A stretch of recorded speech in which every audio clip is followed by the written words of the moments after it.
तो गाइस अभी हम जो है मम्मी के साथ आ गए हैं गाय का दूध निकालने। तो एंड तक बने रहे गाइस। फटाफट से सब्सक्राइब लाइक शेयर जरूर से कर देना वीडियो को।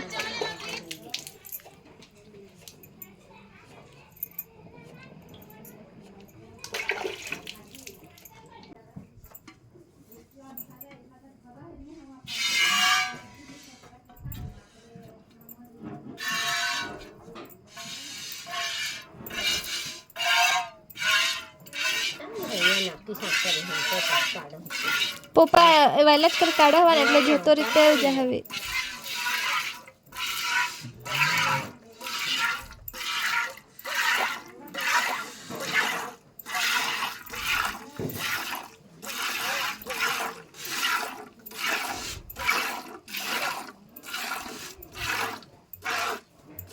यो तो मम्मी आखा बुबू यो ना करी थौ ना हास के खोरबाड़ नहीं पाई थवा हवा का नहीं